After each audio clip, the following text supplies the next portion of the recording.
quilt to use for our video. I want to show you how to use line pattern and echo pattern and clipping block to create your own crosshatching. This is the area that I want to place the crosshatch. I'm going to be using my APQS Freddy and my Intelliquilter. So I am at manual mode. I'm going to say finished. I'm at the main menu where I'm going to design sew quilt. I am starting new. You have a work in progress. Do you want to replace it? Yes. I'm going to erase it and I'm going to reset the time. I would like to add a line pattern.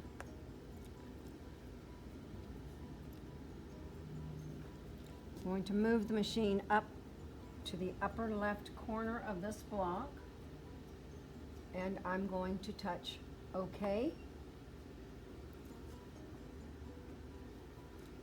I'm going to bring it straight across the block diagonally and touch OK.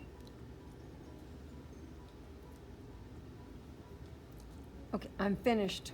I'm going to add edit pattern. I'm going to add a pattern and it's going to be an echo pattern. Select the pattern to echo by touching one of their points. The line pattern that I just created. Continue.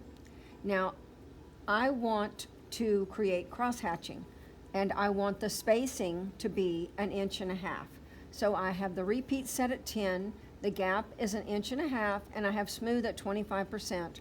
The gap progress is on 0 and I have my points rounded. So it says touch the area where you want to place the echo to put it on the outside of that line. So I'm going to zoom out so you can see. That's interesting, isn't it? Now I'm going to say finished. Now you can move the start endpoints by dragging them on the screen. I'm going to take one of them and put it outside of the diagonal line. That means it's going to be on the outside of the block. The transitions are none. Now I'm going to say line up points. Boom. Beautiful. Finished. Now I am going to add edit pattern. I'm going to add a pattern. I'm going to add a line pattern. I'm going to mark a new line from the corner, upper right corner, going down to the bottom left. I'm going to say OK. I am finished. See, if I'm not careful, it's going to create another line for me. So I am not going to say OK and make that part of the design. I'm going to say finished. I'm going to edit a pattern, add a pattern, and echo pattern. What would I like to echo? The second straight line that I added. Continue. Same setup as the original. I'm going to touch outside and it instantly makes the most incredible crosshatch design. Isn't that wonderful? Let's zoom in true size so we can see what density. And I look down at the quilt top and that is the correct density that I would like. So now I'm going to say zoom full. I'm going to say finished. I want to move the start end point to the outside edge of the diagonal line. I'm going to say line up points. Who stops and starts are outside of this block that I'm working on. And I'm going to say finished. Now we are going to edit a block. I'm going to add a block. What kind of block? A clipping block. It's asking me to select the patterns that will be affected. Every one of them. So I say select all. Continue. How do you want to define the block? I'm going to mark on quilt. I have the laser light shining down. I have my shallow foot, so the visibility is great, so I'm going to mark on quilt. Point, I'm just going to start down here on the bottom left.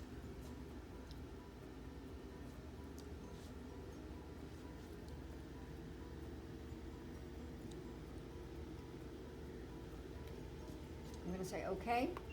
I'm going to move around the block, marking the block exactly how it is now. I've already ditched this block. It's very stable. This is, as you can probably tell, counted cross stitch. It's beautiful, beautiful. I'm coming around now, marking exactly block is, and okay, and finished. So I touch it finished, and that is what I end up with. That is just beautiful. Let's get a little closer. Look how easy it was to make that crosshatch. I like it a lot. We started out with a line pattern, diagonal line from the upper left to the bottom right, echoed that at 1.5 inches spacing, and then we did the same thing with the traveling from the upper right down to the bottom left with a straight line using line pattern, echoed that, gave us these perfectly spaced crosshatch designs. When we added the clipping block, we clipped off everything we didn't need. And that, my friends, is a great way to utilize Intelliquilter.